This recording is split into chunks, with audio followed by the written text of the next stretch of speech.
92.9 FM. La clave me escucha.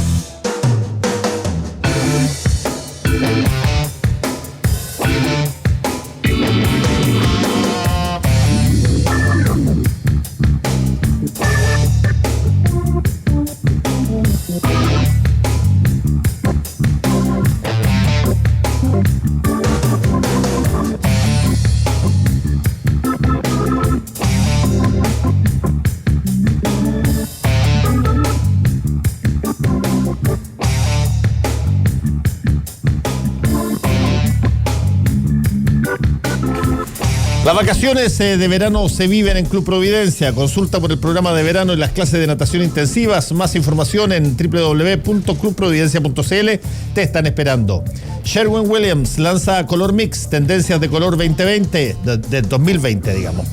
Y presenta su paleta de colores Vital, combinación de tonos neutros mezclados con azules intensos y un profundo verde oliva. Visita las tiendas Sherwin-Williams y descubre colores espectaculares con una pintura increíble. Descubre Sherwin-Williams y aprovecha un 40% de descuento en color hasta el 1 de febrero. Estamos en nuestra sección aquí de los días lunes, que es una sección parlamentaria. Oye, qué ha costado encontrar parlamentarios que quieran venir a la radio, pero salvaje. Ustedes, yo les agradezco profundamente que hayan tenido la disponibilidad, pero aquí está Tomás Hirsch, que es de ya estándar, habitual, y Luis Pardo, de diputado de Renovación Nacional, pero encontrar hoy día, porque o están de vacaciones, o a punto de salir, o de alguna forma dando vuelta por algún lado, o no vienen en la mañana. Yo creo que hay varios que no quieren aparecerse en la radio y los medios. Antes todo el mundo tratando de estar, hoy día. Pero las cosas están moviéndose. De hecho, este fin de semana las noticias provienen de Renovación Nacional. El Consejo General, sí. Pues, entrevisté a Mario Desbordes ahora en la mañana y él estaba bastante satisfecho por lo que había sido este encuentro del Consejo General. Y como conversábamos en el panel anterior, siempre uno dice a ver quién ganó y quién perdió, porque aquí hubo posiciones muy frontales en contra de la posición de Mario Desbordes, particularmente las que hizo Carlos Larraín en un momento dado con nombre y apellido, o sea, por eso fueron frontales, y Andrés Alamán. Me gustaría saber, Luis, ¿cómo lo ves tú desde adentro? ¿Qué fue lo que pasó? Bueno, yo creo que no había la pugna que se generó en la imagen mediática entre Mario Desbordes y otros líderes del partido. Más bien había la intención de que quedase clara la inclinación mayoritaria de Renovación Nacional por el rechazo. Yo creo que eso se logró en términos de que quedó consignado en el voto político. Pero desde el inicio del Consejo quedó de manifiesto que todos, quienes estamos por el rechazo y aquellos que están por el apruebo, tenemos un gran aprecio y valoramos bien el trabajo que Mario ha hecho, particularmente por su conducción y la empatía que ha tenido en todo el periodo del denominado estallido social. De manera que yo creo que fue un consejo que pudo haber terminado muy resquebrajado, muy mal, y terminó con el partido unido y con una expresión clara de una mayoría por el rechazo que, como ya lo hemos dicho tantas veces, es una opción perfectamente legítima dentro de las dos que hay sobre la mesa. Pasaron cosas. Tú estás por el. Yo estoy por el rechazo, sí. Pasaron cosas, Luis, que son interesantes porque se van a dar por primera vez. Por ejemplo, se va a dar por primera vez una pauta televisiva durante la franja de publicidad donde un mismo partido promocione el apruebo y promocione el rechazo simultáneamente en la misma franja. Están pasando lo que revela de alguna manera cuál es la situación interior. Hay muchas curiosidades, digamos, que están surgiendo en muchos ámbitos hoy día. Sin lugar a dudas, lo normal es que un partido esté alineado detrás de una opción. Ahora, acá el presidente del partido y un grupo de parlamentarios que es minoritario, pero que tiene su espacio, digamos, ha estado por el apruebo y se acordó respetar esa libertad de acción que ha sido tradicional en el RN. Nosotros nos preocuparemos de representar bien a la mayoría y de poder ocupar además las proporciones y los espacios que nos correspondan dentro de la franja y dentro de las demás instancias de difusión. Yo creo que esto es bastante más que libertad de acción. Es un buen nombre ponerle libertad de acción, así uno queda bastante bien, pero la verdad es que todo este despertar social, yo no lo llamo estallido porque estallido es a quien le estalla algo inesperadamente. Este despertar, esta movilización ciudadana que ha habido, de algún modo también ha sacado a flote las contradicciones que se producen en las coaliciones, y no solo en la derecha, en todas las coaliciones. El Frente Amplio, ¿para qué hablo, digamos? Y ahí sí hubo un estallido adentro. Así, no, pero si es así, en todas las coaliciones, la ex nueva mayoría, imagínate que una coalición la tengas que llamar como ex, eso ya es en sí mismo una contradicción.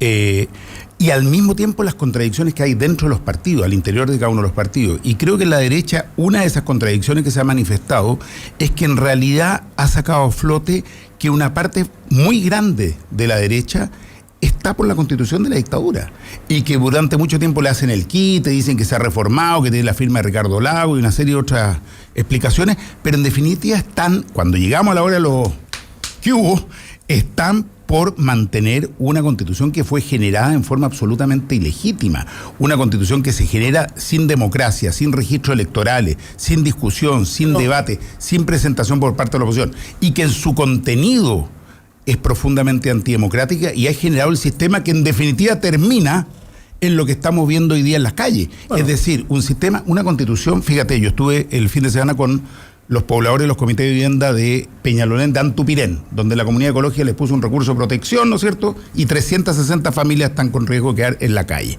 Bien, en la constitución no se dice ni una vez, ¿saben ustedes? Ni una vez la palabra casa. Y tampoco un sinónimo, no es que, no, ni casa, ni vivienda, ni hogar.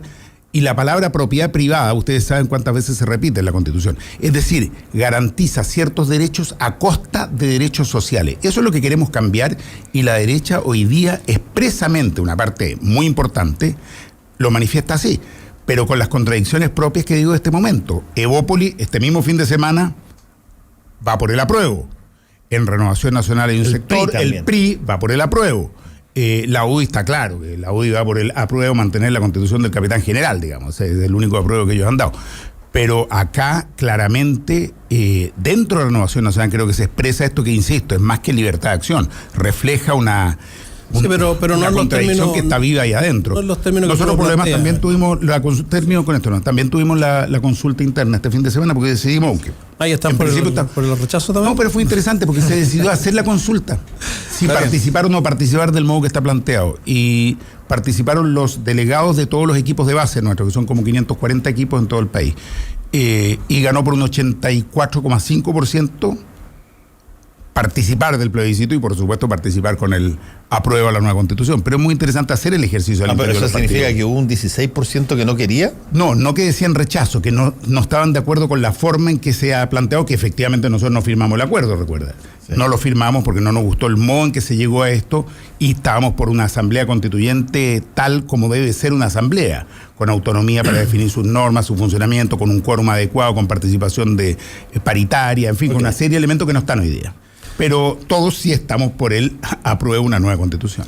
Sí, pero esa caricatura de la constitución de Pinochet, todas las constituciones tienen lo que se denomina una legitimidad de ejercicio. Esta constitución ha sido modificada muchísimas veces. Todo lo que se consideró los famosos enclaves autoritarios y los elementos que de alguna manera salvaguardaban determinados aspectos fueron modificados en democracia. Esta constitución cumple con todos los estándares democráticos y por lo tanto nuestro problema no es el origen de la constitución, sino que es la forma de mejorarla. Y nosotros pensamos que este camino de 2 años en que ustedes además van a seguir avivando la cueca con una situación de inestabilidad en el orden público y en la economía que le va a hacer mucho daño justamente a quienes queremos beneficiar con los cambios que son la clase media y los más vulnerables. A nosotros nos parece que ese camino es el inadecuado. Nosotros estamos totalmente convencidos de que hay que hacerle reformas y mejoras a la Constitución. Estamos y hemos estado siempre disponibles para eso, pero nos parece que este salto al vacío en estas condiciones en que está además el país son sumamente negativas y por lo tanto nuestras diferencias no son por el origen de la Constitución, sino que son simplemente en términos de cuál es el mejor camino para reformarla. Entendemos que para una parte importante de la izquierda y del país esto tiene un valor simbólico que es atendible.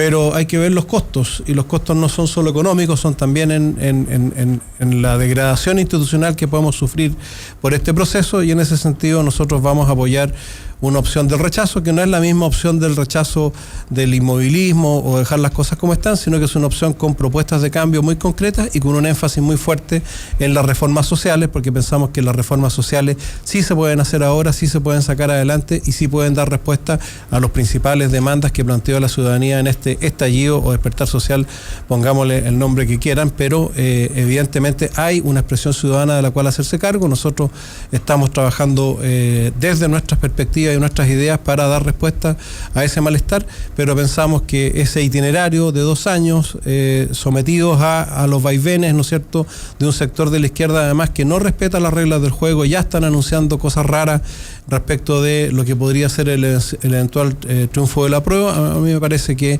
es más seguro el camino del rechazo. Eso es lo que llaman salto al vacío, solamente quiero decir. Es curioso que llamen salto al vacío, porque cuando el presidente Piñera firma esta ley, digamos, la ley que, digamos, la reforma, digamos, que permite el plebiscito. Que permite el plebiscito, fue más allá de la simple firma y se mandó un flor de discurso en el cual incluso claramente estaba impulsando la nueva Constitución, y en el cual incluso va detallando, cosa que me pareció fuera de lugar, pero está bien, va detallando los elementos que él considera que deben estar incorporadas en la nueva Constitución, que sí y que no. Creo que hay un detalle muy preciso que él hace. Si eso es lo que sus propios partidos llaman un salto al vacío, me parece que la contradicción de la que hablaba antes es bastante mayor. Es decir, tienen que ponerse de acuerdo ahora ya no dentro de cada partido, sino que con su propio gobierno. El presidente de la República me da la impresión, por lo que uno ha visto hasta acá, que claramente también está impulsando el que avancemos hacia una nueva Constitución, cosa que valoro muchísimo. Por otra parte, esto de avivar la cueca, ¿pero cómo? Pongámonos de acuerdo. Si estamos diciendo que se ha llevado adelante un proceso que nace de este acuerdo, que nace de la movilización social, que consulta a la ciudadanía por la posibilidad de darnos una nueva Constitución o mantenerla de Pinochet, si está esa consulta, no es avivar la cueca querer impulsar esa nueva Constitución, es justamente parte del proceso que está legítimamente aprobado y acordado. Y que en ese impulso hacia la nueva Constitución uno vaya viendo cuáles son los puntos que le parecen relevantes, no es avivar la cueca. O que la ciudadanía se siga movilizando por las demandas sociales, que poca bola se le ha dado desde el gobierno, porque la verdad es que han habido básicamente parchecuritas, paracetamoles, pero no respuestas estructurales, no es avivar la cueca, es seguir teniendo esas demandas muy presentes. A ver, 2 cosas. A avivar la cueca me refiero a que lo que se suscribió fue un acuerdo por la paz. Y dentro del acuerdo por la paz se especificaba además algo que es esencial para la paz, que es el orden público. Entonces se suponía que a partir de la firma de ese acuerdo, todo el espectro político, por lo menos quienes concurrieron al acuerdo, iban a ser el respaldo para el restablecimiento del orden público dentro de las normas de la democracia, y eso no ha pasado porque cada vez que el gobierno ha ejercido los instrumentos que tiene, los instrumentos democráticos que tiene, contemplados, ¿no es cierto?, en la legislación y la Constitución para restablecer el orden público, ustedes van y acusan al presidente, acusan a los ministros y tratan de destituir a las autoridades que están a cargo de restablecer el orden público, y por otra parte relativizan y justifican el uso de la violencia. Entonces a eso me refiero con avivar la cueca. La opción por el apruebo, por supuesto que es legítima y está dentro del debate político. Ahora, la hoja en blanco representa un salto al vacío, porque todas las constituciones, incluso la Constitución del 80, que ya no es la Constitución del 80, estamos hablando hoy día de la Constitución del 2005, pero la Constitución del 80, que tuvo un carácter refundacional, tiene una enorme cantidad de artículos que son calcados de la Constitución del 25. ¿Cómo va a pasar con esta? Todas las constituciones parten, ¿no es cierto?, de lo que existe. Partir de una hoja en blanco significa partir de algo que no existe y de un nivel de incertidumbre. No, Luis, bueno, no es eso. Partir de una hoja en blanco significa que no hay temas vedados de poder ser discutidos. Bueno, tampoco los hay si tú quieres modificar una hoja escrita. Obvio, pero para eso tú pones un quórum de 2/3 para eso. Cuando se hizo con la Constitución colombiana, que la hizo también un gobernante de derecha, el 91, tenía 2/3 y tenía una lógica de hoja en blanco. La sudafricana, con Mandela, también. Por lo tanto, no hay que decir que hoja en blanco significa de que se puede poner cualquier cosa, no. Lo que se puede es contrario. Lo que se puede, hay cosas que no se pueden poner, de hecho están en Tú no puedes ir contra, por ejemplo, todos los pactos internacionales que tú has firmado. No, está claro, pero... Tú no puedes ir con una serie de materias que van a ser propias de la lógica. No me imagino que aparezca como artículo 1 de la Constitución de que la Constitución defiende, qué sé yo, los derechos civiles de todos los ciudadanos. No va a ser así. Lo único que dice eso es que si es que se pone un tema, ese tema no puede ser necesariamente cancelado sumariamente. Sí, si es que no se, si es que eventualmente hay quórum para discutir. La interpretación que hace Atria de eso es que aquello que no tenga los 2/3 va a ser materia de ley simple y por lo tanto vamos a tener... Pero eso no lo dijo el profesor Atria, eso lo dijo la propia... el propio grupo el grupo técnico. No, porque está la tesis, instaló los 2/3. Mira, está la tesis de Alamán también de que la Constitución es un todo integral y no algo que se pueda dejar unas cosas para ley simple y otras, porque si no tendría sentido tener Constitución. Pero esa inestabilidad y esa incertidumbre... No estando de acuerdo. ¿Cómo lo haces tú con, por ejemplo, perdón, para terminar en esto, porque es un tema técnico? ¿Cómo lo haces tú en el caso de, por ejemplo, constituciones como la estadounidense, que son 3 páginas? La Constitución tiene 3 páginas y todo el resto son leyes. Todo el resto son leyes que tienen rango constitucional. Yo soy partidario de una Constitución escueta. Exactamente, y por lo tanto, esto lo que te garantiza es que tú no vas a hacer un mamotreto gigantesco donde te regulen cada acción que tú hagas, sino que vas a hacer lo básico y el resto se discutirá en el Parlamento tal cual como se pasa en todas partes del mundo. Mira, yo no estando de acuerdo en el modo en que se redacta el acuerdo y con los elementos que contiene. Yo creo que el quórum es muy alto.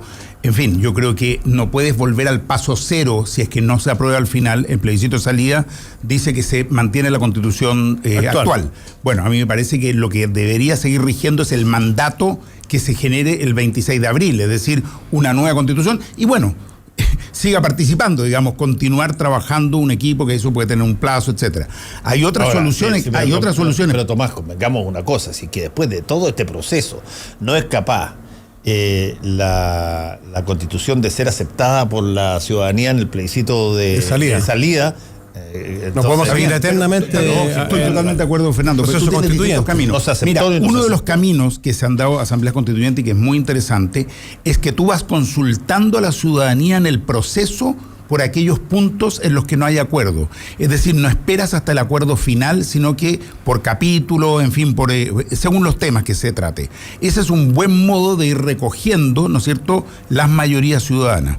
Ahora bien, el hecho que se haya puesto los 2/3 efectivamente va a generar una Constitución escueta, cosa que a mí me parece también muy buena, y que el resto sea materia de ley, y que la ley defina con los quórum propios de las leyes qué temas entran, qué temas no entran. Lo que pasa, Tomás, es que todo eso que tú dices y que todos, de hecho, concurrimos con nuestros votos a modificar el artículo 15, o sea, fue un acto de confianza y de buena fe. Sí.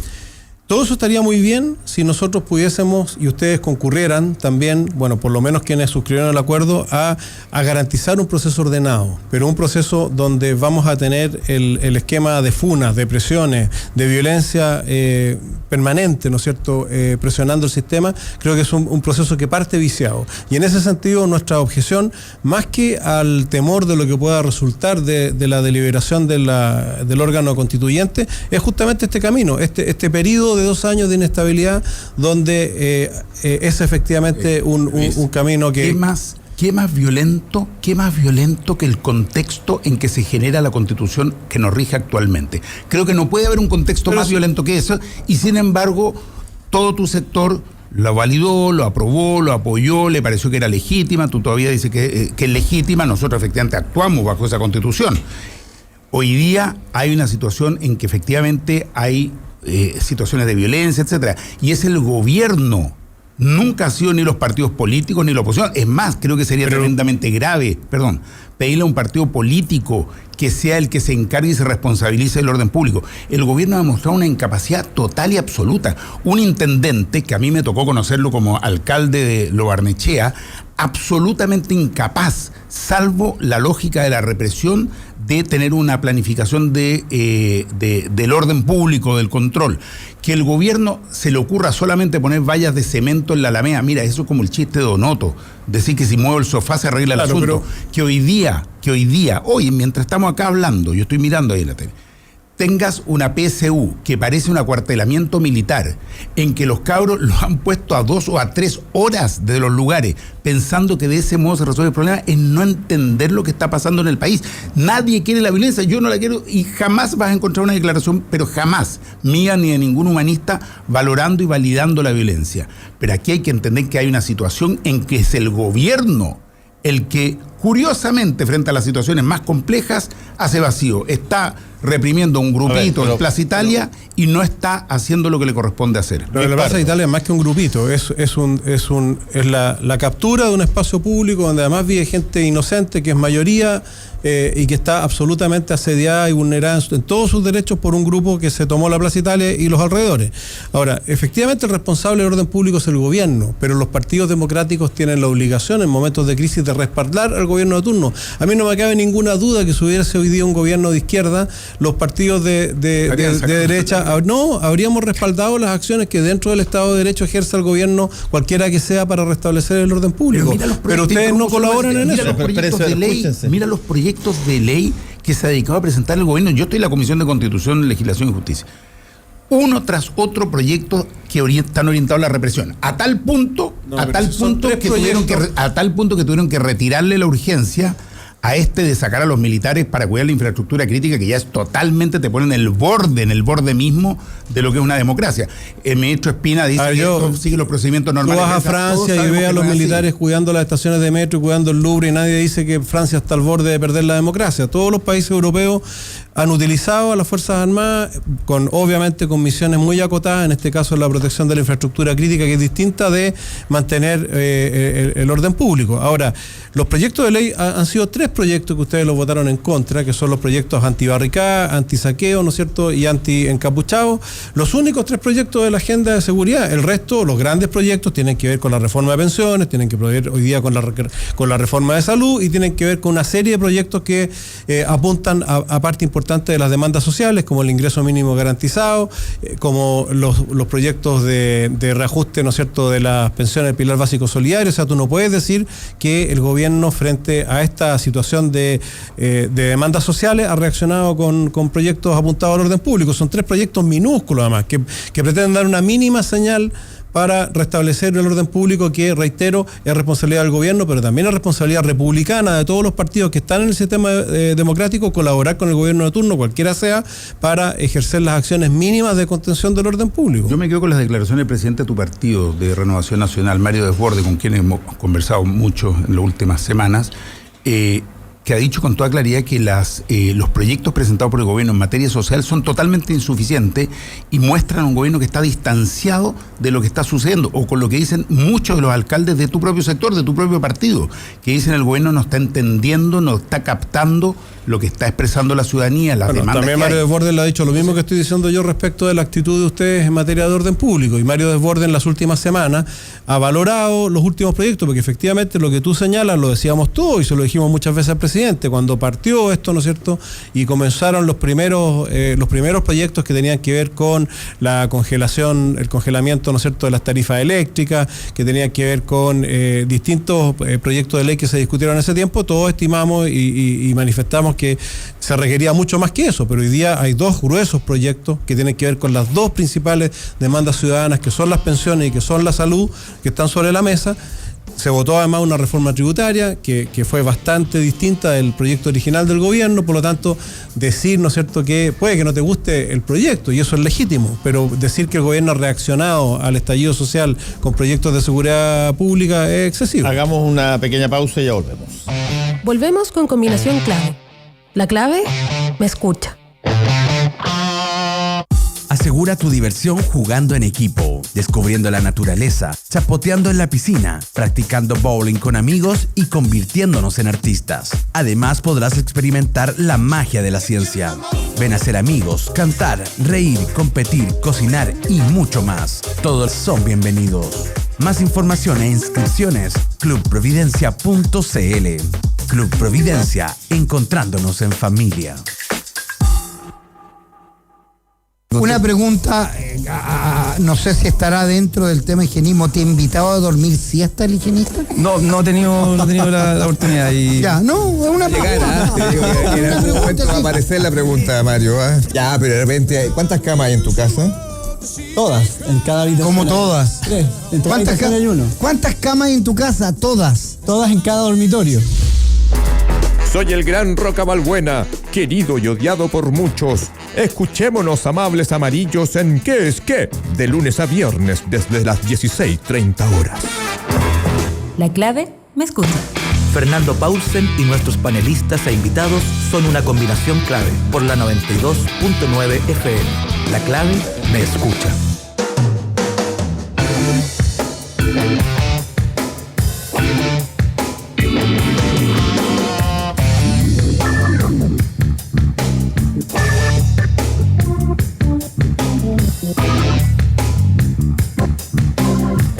Sherwin-Williams lanza Color Mix, tendencias de color 2020 y presenta su paleta de colores vital, combinación de tonos neutros mezclados con azules intensos y un profundo verde oliva.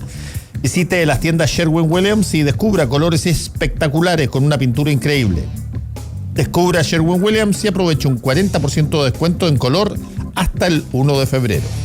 Está junto a nosotros Marley Coffee, un café de 100% orgánico con 6 diferentes variedades para disfrutar donde tú quieras. Encuéntralo en supermercados, minimarkets y cafeterías del país. Con Marley Coffee disfruta tu día con toda la onda. Estamos en nuestro panel, mini panel esta vez, porque llegaron dos valientes. Luis Pardo de Renovación Nacional y Tomás Hirsch del Partido Humanista. Bueno, pero hay ciertas cosas que son interesantes y que no hubo solamente reunión política este fin de semana de Renovación Nacional, también la hubo de Evópoli y del PRI. Y Evópoli incluyó un factor que hasta ahora había estado totalmente ausente, a mi modo de ver, porque nadie daba como esa opción como válida, que era el apruebo, pero con comisión mixta. Eso es una variable que se puso la primera vez, y si tú miras los segundos de radio o los minutos de televisión o los centímetros por columna de diario que han sido dedicados a la posibilidad de que exista una comisión mixta donde esté una asamblea dedicada a construir una nueva constitución compuesta por la mitad parlamentarios actualmente en el ejercicio y después la otra mitad de ciudadanos, te dirían, ¿qué estás hablando? Esa no es opción. O esta es el rechazo, o esta es asamblea constituyente 100% elegida de ciudadanos. Lo que no es verdad.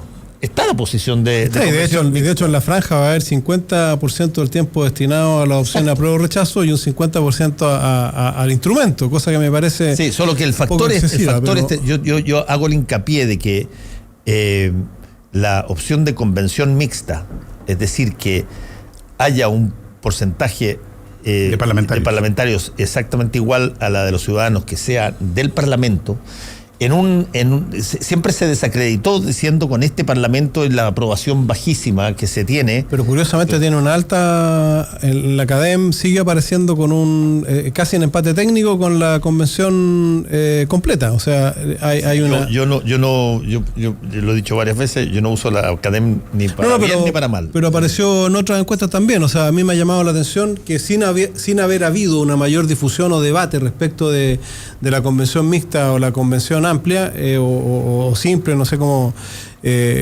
la convención mixta tiene una adherencia significativa. Sí, yo creo que más allá de lo que diga esa empresa, la verdad es que hay varios factores que me hacen a mí pensar que puede ser un gran error tener una convención mixta.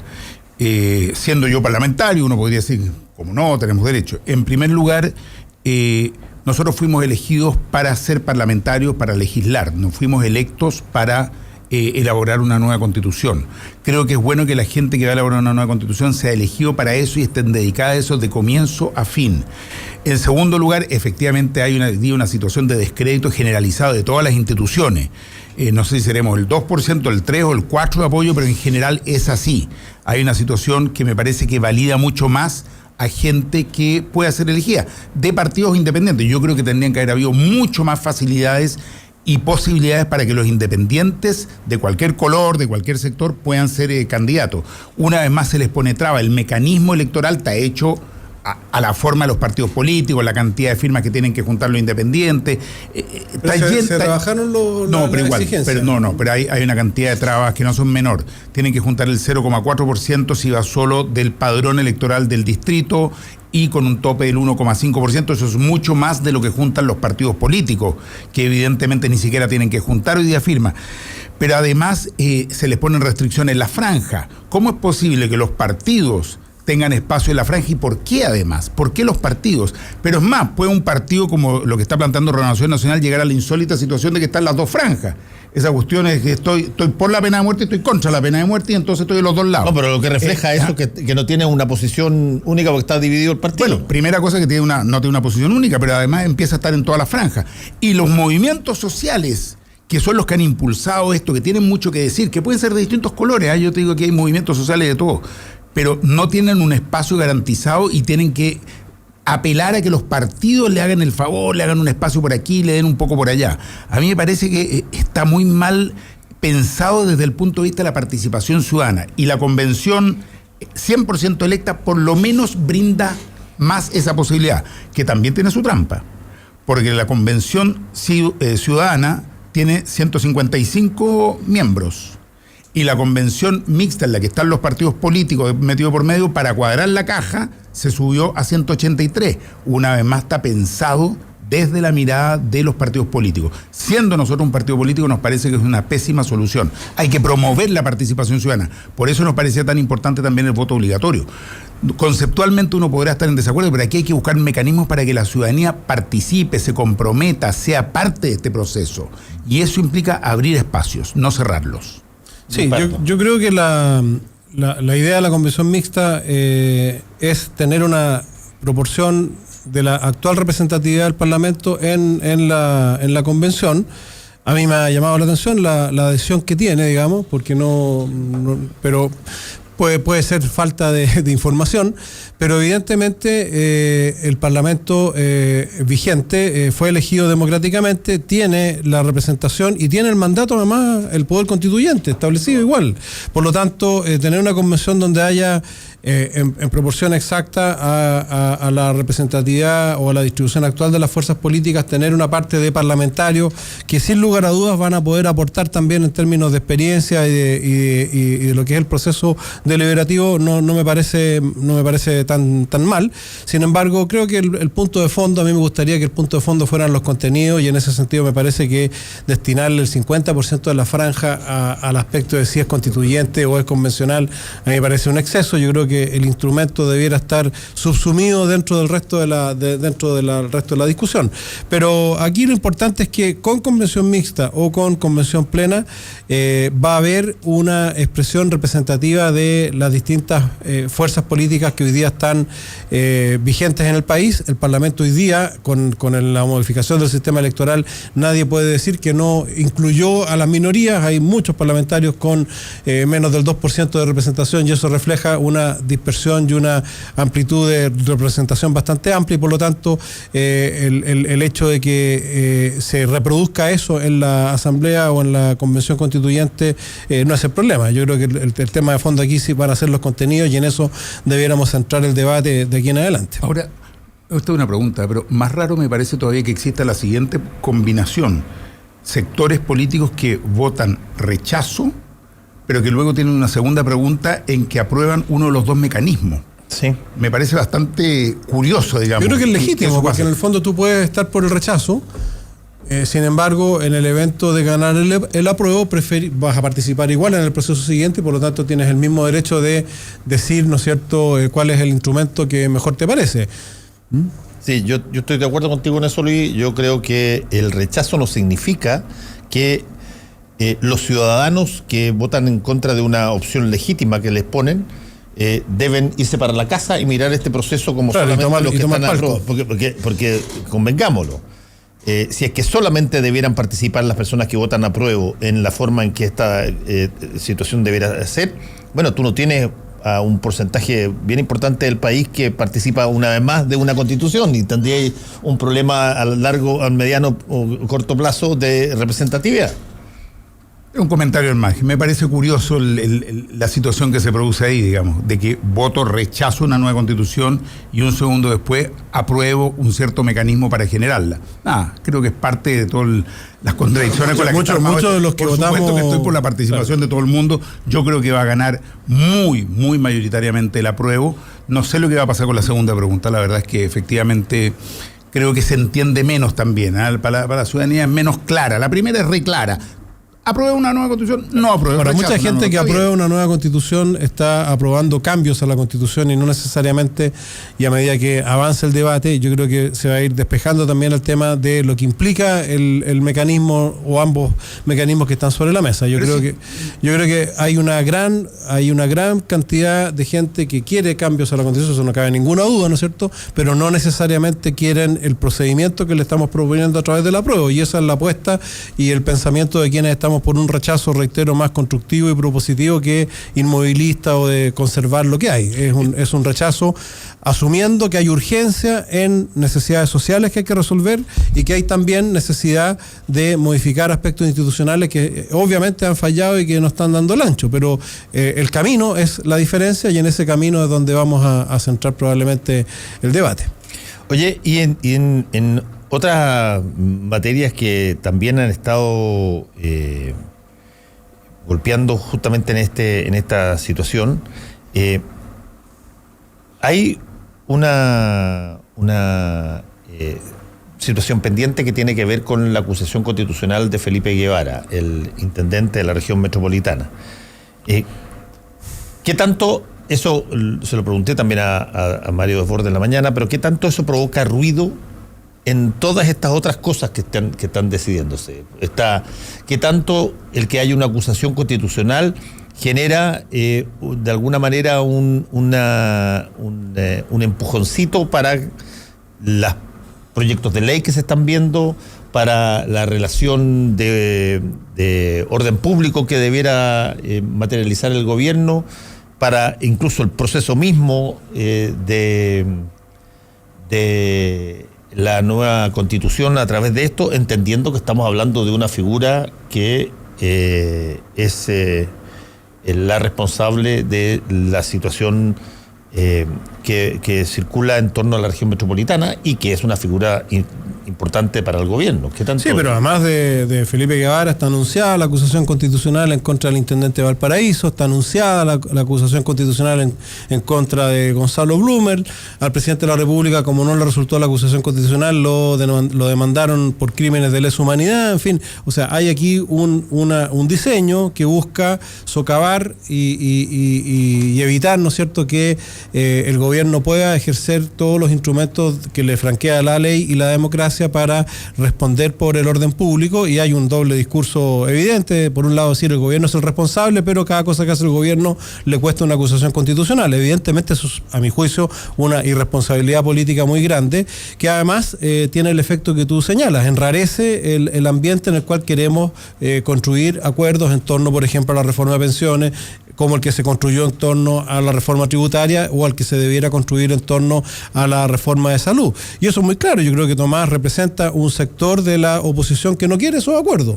Y están en su derecho, ¿no es cierto? Lo que no nos parece es que, independiente de votar en contra de esos proyectos de ley y de poner sus puntos legítimos de discrepancia respecto de los acuerdos a los cuales se está llegando con una parte de la oposición, se enrarezca el ambiente general del país con estas acusaciones que además son evidentemente infundadas. O sea, hoy día hay parlamentarios, ¿no es cierto?, que han manifestado que no habiendo ningún elemento constitucional para acusar al al intendente lo votaron favorablemente porque entienden que es un punto político. Eso no es la forma en que está diseñada la acusación constitucional. Por lo tanto, una cosa es la legítima discrepancia respecto de los acuerdos y otra cosa es llevar las cosas al extremo que en un momento de crisis como el que vive el país se sabotee en el fondo y se limite sistemáticamente el uso de los instrumentos democráticos para darle seguridad a la población y para darle tranquilidad al país. Tomás Gil. Las acusaciones constitucionales no se presentan como contrapartida a determinados proyectos de ley que puedan gustar o no gustar.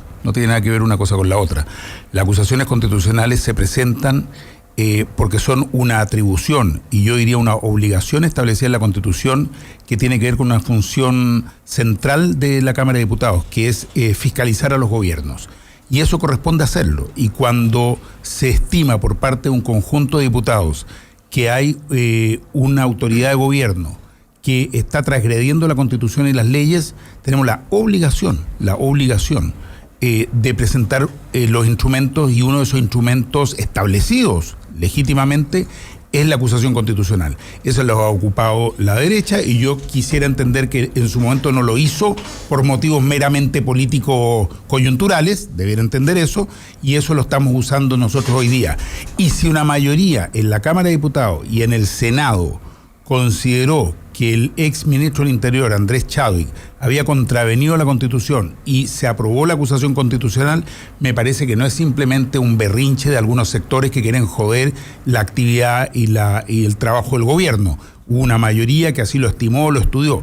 Y si se aprobó la de la acusación al intendente Guevara, me parece que también hay mucha gente de tu mismo sector con quienes uno conversa que dicen sí, se pasó de la raya con sus acciones, está más allá de lo que establece la Constitución y las leyes, su política de acopamiento, de la cual él mismo pidió disculpas y consideró que había sido un error lo que él había planteado, etcétera. Bueno, eso correspondía en este momento a hacer una acusación constitucional. Y si hay en vista alguna otra acusación constitucional, tendrá que ser vista en su mérito. Yo por lo menos, y nosotros en general los humanistas, no estamos votando una raya sin mirar lo que hay ahí. Leemos y estudiamos el contenido de la acusación.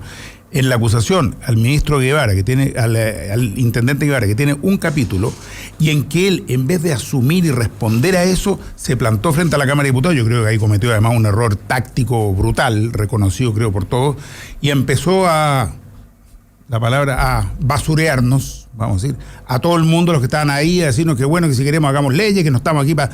con una prepotencia que es la misma que ha mostrado en su acción primero como alcalde y ahora como intendente. De ese modo, evidentemente está frente a alguien que está totalmente invalidado para generar un diálogo con la ciudadanía. Eso es lo que en definitiva sucede en la Cámara de Diputados y espero yo que suceda también en el Senado. La pregunta que probablemente pueden hacer es, porque lo he escuchado de varias personas, casi como una crítica, dice, que dicen el intendente Guevara, todo el gobierno y Chile Vamos no lo ha defendido con la misma fuerza con la que defendió Chadwick. Bueno, cuando fue lo de Chadwick también reclamaron que no lo habían defendido con la misma fuerza. No, pero ahí ahora reclamaron directamente en el caso de Chadwick yo creo que hubo una... Sí, pero acuérdate que hubo una polémica. ¿Qué más podrían haber hecho? Pero acuérdate que hubo una polémica. Pero mira, vamos en el Senado. Vamos a las cosas en su mérito, al respecto. Vamos a las cosas en su mérito, como dice Tomás. Primero, la acusación constitucional no es un instrumento de fiscalización. Los instrumentos de fiscalización que tiene la Cámara son las interpelaciones, donde tú llamas a los ministros para preguntarle, ¿no es cierto?, de determinados aspectos de su gestión. Están los oficios de fiscalización, están los distintos herramientas a través de los cuales tú puedes fiscalizar a la autoridad. La acusación constitucional es un procedimiento establecido en la Constitución para destituir y sancionar a un ministro por notable abandono de deberes, que es distinto a un instrumento de fiscalización y que tiene ciertos presupuestos. Ahora, en el caso, ¿no es cierto?, del intendente Guevara, este fue el único intendente que autorizó marchas en la zona cero, fue el único intendente que hizo una serie de acciones que eran mucho más permisivas, entre comillas, que lo que se venía haciendo, y lo que él pidió disculpas fue por un tuit que él juzgó posteriormente que había sido un error. pero todos han quedado tremendamente claro, ¿no es cierto?, que la famosa estrategia de copamiento es una estrategia propia de Carabineros y de todas las policías del mundo, ¿no es cierto?, que a lo mejor el error fue anunciarla, pero que es una herramienta técnica de contención del orden público perfectamente válida y que por lo tanto no incurre en ninguna falta a la Constitución el haberla utilizado. Entonces, yo creo que lo que hay detrás de eso, y la pregunta era si esto enrarece el clima político. Lo enrarece porque se utiliza un instrumento que tiene otra finalidad para votar ministros o para votar, ¿no es cierto?, en este caso intendentes, e instalar, ¿no es cierto?, la situación de extrema gravedad, ¿no es cierto?, de que hoy día cualquier intendente va a ser sometido a una mayoría política y va a ser inhibido, por lo tanto, de usar todas las herramientas que la ley le franquea para establecer y restablecer el orden público. Y eso es lo grave. Pero es interesante este tema de reflexionar. ¿Qué es lo que enrarece el momento político? Porque está enrarecido, no cabe ninguna duda. ¿Será la acusación realmente a Guevara? La verdad, ¿se gana o se pierde? No. Yo estoy hablando de que eso es un... Yo lo sé. Es un añadido. Digamos. Pero acá evidentemente está enrarecido. Y yo creo que una de las cuestiones más raras de este momento político y social es que tú tienes un gobierno que tiene el 6% de apoyo ciudadano. Es decir, que están en el margen de error, literalmente. El doble del margen de error. Bueno, está bien, por eso. Puede tener un 3, un 4, un 2, no sé. Un 7, un 8, puede tener un 9, puede tener un 3. Bien. Es exactamente lo mismo. Es exactamente lo mismo. Tiene un gobierno y sigue gobernando como si tuviera un apoyo, un respaldo ciudadano impresionante. Sigue mandando los proyectos de ley sin discutirlos previamente, sin un trabajo prelegislativo, sin un trabajo junto con el conjunto de la oposición, que tenemos mayoría en la Cámara y en el Senado. No muy clara la mayoría, lo reconozco. Pero tiene más rechazo que el propio gobierno y que el propio presidente. O sea, si es por eso no tendría que conversar contigo el gobierno, tendría que conversar con no se sabe quién, porque todos estamos con un nivel bajo de... Tendría que conversar con Carabineros, que tiene mucha más aprobación que nosotros. Aquí llegamos con la radio. Aquí llegamos a un acuerdo. O con las Fuerzas Armadas, que tienen más aprobación que el Parlamento. Bien, llegamos a un acuerdo. Tendría que conversar con los movimientos ciudadanos, que no lo hizo nunca. Tendría que conversar con quienes han estado expresando el malestar de tanto tiempo acumulado. Tendría que estar abriendo las puertas, que no lo hizo. A los estudiantes al comienzo se habría ahorrado una cantidad de problemas impresionantes. Tendría que haber conversado con la gente que está sufriendo los efectos del FP. Hoy día en la tarde tengo con el subsecretario de Educación, que es un tipo con el cual realmente hemos podido trabajar. Tenemos una reunión de trabajo. Jorge Figueroa. Raúl Figueroa. Tenemos una reunión de trabajo de un equipo que formamos para discutir el tema de la deuda histórica. Yo estoy integrado, bueno, yo sé, tenemos una reunión hoy día en la tarde, a las 6. Mira, qué importante hubiera sido si es que el gobierno da una señal clara y fuerte. Vamos a buscar un mecanismo de solución. Él ha tenido la buena disposición, hay que decirlo. Esas son cuestiones que te permitirían ir avanzando. Qué importante es si es que el gobierno hubiera dicho desde el comienzo: vamos a hacer un trabajo de mejorar las pensiones, pero en serio, no 20 lucas, 30 lucas, no sé cuánto fue el pilar solidario, y mira todo el tiempo que se ha perdido. Presenta finalmente un proyecto de nuevo, sin trabajo prelegislativo. Eso tiene enrarecido al país, que no se ha entendido que el gobierno requiere generar espacios. Y estoy de acuerdo contigo en esto. Quizás no necesariamente con nosotros, no necesariamente con los partidos políticos, con el movimiento social amplio que se ha expresado hoy día en el país. Yo creo que ha habido ese trabajo prelegislativo, de otra forma no habría habido los acuerdos que hubo, por ejemplo, en la reforma tributaria, por ejemplo, los que hay aparentemente, digo aparentemente porque hay aquí tiras y aflojas y cambios de actitudes, pero como los que hay en torno a la reforma de pensiones. Lo que pasa es que hay un sector, en el cual estás tú, que no quieren ninguno de esos acuerdos, pero respecto de los acuerdos dentro del margen de la realidad material, además de posible, porque podemos poner todas las demandas sociales arriba de la mesa y obviamente no hay capacidad económica de responder a todas las demandas en toda su magnitud, pero ese trabajo prelegislativo ha habido y de hecho se está traduciendo en acuerdos. Lo importante es que podamos llegar con esos acuerdos a tiempo y ganar la mano respecto de quienes prefieren el camino de la calle al camino de los acuerdos. Sí, ahora hay un punto que me parece interesante, porque hay en algunos proyectos de ley, son proyectos de ley que tienen un potencial, Luis y Tomás, tienen un potencial de ser interpretados por la ciudadanía como efectivamente cambios, si tú quieres, no sé si estructurales, pero profundos. Pero realmente profundos. Sí. El de pensiones y el de salud. El de salud y el de y todo lo que tenga que ver con medicamentos, sin duda. Sin duda. Sí. Y por lo tanto, uno tendería a pensar que en esos proyectos tú vas a tratar de hacer, pero el máximo posible de esfuerzo para que efectivamente se vea así. Y tú digas, mira, esto me cambia cualitativamente la situación en la que yo estaba respecto de antes. Y sin embargo, todavía tenemos discusión sobre si es que va un 3% primero, un 3% después. Ahora hay grupos que han dicho, están pidiendo que el 10% se decida dónde se coloca, si es que en un ente público o en alguna AFP. Pero el hecho es que seguimos funcionando dentro del mismo dibujo. No, pero la verdad que el proyecto de pensiones, por ejemplo, abre bastante el espectro respecto de lo que se está discutiendo. Se crea la posibilidad de que organismos sin fines de lucro cumplan el mismo rol que las AFP y se generan, ¿no es cierto?, las condiciones para que eso ocurra. Se crea un ente estatal que administra un porcentaje importante de reparto.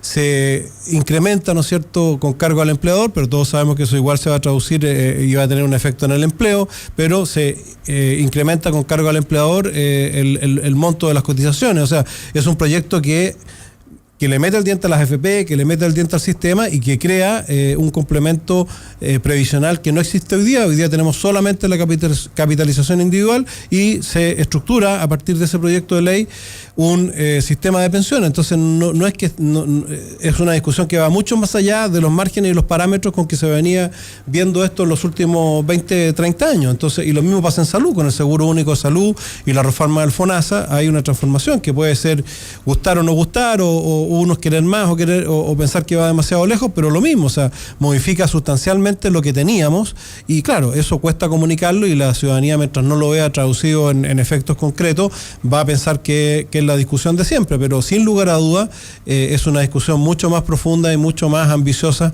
que la que habíamos tenido hasta ahora. ¿Sabes lo que pasa, Fernando? La gente está legítimamente muy enojada, muy molesta con lo que significan las AFP. Y a las AFP en este proyecto, una vez más, virtualmente no se las toca. Y eso la gente lo capta y lo percibe rápidamente. Ven que hay una serie de cambios por otro lado, pero que a las AFP no se las tocan. ¿Y qué ha significado las AFP? No ha sido ni un sistema de jubilación, que por lo demás viene de la palabra júbilo, y hoy día para nadie pensionarse con la AFP es un júbilo. Tampoco ha sido un sistema de pensiones en que la gente termina con una tasa de reemplazo que es una de las más bajas de la OCDE y que realmente convierte en pobre automáticamente a quien se tiene que pensionar. ¿Qué ha significado en definitiva? Que las AFP han permitido la capitalización ad infinitum de los grupos económicos, con un porcentaje gigantesco de estas inversiones afuera en vez de estar reinvertidas en Chile con las tremendas necesidades que hay de vivienda. La gente capta todo esto. Hay miles de comités de vivienda y se dan cuenta que no están los recursos en Chile para poder darles una vivienda digna y que tienen que esperar 10, 14 o 15 años. La gente se da cuenta de lo que significa tener a su padre, además sin la capacidad de poder comprar los medicamentos. Entonces, si el gobierno realmente se la hubiera jugado no por mantener este privilegio de un pequeño porcentaje que controla la AFP, sino que cambiar radicalmente este sistema, manteniendo ese fondo de capitalización individual que hay hasta acá, pero avanzando hacia un sistema de reparto tripartito con aporte del gobierno, de los empresarios y los trabajadores. Si es que hubiera buscado un mecanismo para acercar lo que significa las pensiones de los militares, que vivamente se quedaron fuera de este sistema, del resto de la ciudadanía. Es decir, había mucho que podía hacer. Si hubiera permitido, fíjate que las AFP cada mes recaudan 10.700 millones de dólares. ¿Sabes cuánto pagan en pensiones de eso? 3.400. Este es un esquema Ponzi. Este es un esquema Ponzi, se va acumulando, y cuando uno les presenta la propuesta alternativa, lo que te dicen es que en el año 2060 una propuesta diferente va a generar un colapso. Sin embargo, basta que tú modifiques algunos parámetros levemente, no voy a entrar ahora en esos detalles, para que tú tengas un sistema viable de reparto, tripartito, solidario, manteniendo los fondos individuales que hay hasta acá, hasta al menos el año 2100. ¿Por qué se niegan? Porque las AFP son el mecanismo actual con que cuentan los grandes poderes financieros para poder seguir capitalizándose. Ese es el fondo de la cuestión y no se lo quiere discutir. Fíjate que Luis Mesina acaba de dar una charla espectacular sobre el tema en nuestra sede, que ha estado dando la vuelta, un párrafo de ella, porque Andrea Lamán dijo algo ayer en Estado Nacional, no sé qué, eso fue en nuestra sede. Efectivamente, hay un mecanismo que permite mejorar las pensiones y el gobierno por una cuestión ideológica. Ideológica y de apoyo financiero a ciertos grupos, se niega sistemáticamente a hacerlo. Por eso la gente sigue desconfiando. Ese es el tema de fondo. No, yo creo que aquí hay mucho... Último, sí. antes de terminar. Primero, la reforma sí le mete el diente a la AFP, interviene en las utilidades, genera AFPs paralelas sin fines de lucro que se pueden organizar los propios trabajadores y los propios trabajadores elegir si mantienen su plata en una AFP o en un organismo sindical, por ejemplo. Segundo, sería largo entrar ahora al debate, ¿no es cierto? Pero no es cierto que esto sea de beneficio de los grupos empresariales, porque son los propios trabajadores que, a través de su fondo de pensiones, son accionistas, por ejemplo, del Banco Chile, son accionistas de una concesionaria de carretera, son que también se benefician de las mismas Le permitió a Angelini poner una planta de $2.000 millones de paneles en pero para el norte de terminar, Estados Unidos. para terminar la idea, ¿qué es lo que pasa en Europa y en los países desarrollados? Que tenían un sistema de reparto y hoy día están incorporando el pilar contributivo, es decir, AFP, ¿no es cierto? Porque el sistema de reparto no da y no funciona porque aritméticamente con el nivel de los cambios demográficos no funciona. Y ellos, ¿qué están haciendo? Están incorporando el sistema de capitalización individual. Nosotros tenemos un sistema de capitalización individual y en eso estoy de acuerdo contigo, tenemos que agregarle un componente previsional que es lo que busca hacer esta reforma. Pero si ponemos los términos, las cosas solamente en términos del eslogan, no más AFP o ni un peso más a la AFP, dejemos que la gente elija, pero creemos las condiciones para que los que están más desfavorecidos hoy día y que tienen pensiones bajo los 700.000 pesos tengan los beneficios que este proyecto que está hoy día en discusión les permite, con un incremento inmediato, porque si se aprobara tal como está, habría un incremento de las pensiones en el mes de abril, ¿no es cierto?, para aquellos que están hoy día en las AFP, que además van a tener la opción de cambiarse a otras fuentes de ahorro si así lo estiman. Entonces, yo creo que hay que discutir las cosas más en el fondo y menos en el titular. Nos tenemos que ir, gracias a Luis Pardo, diputado, y también a Tomás Hirsch, diputado, y volvemos en un ratito. Volvemos con Combinación Clave. La clave me escucha.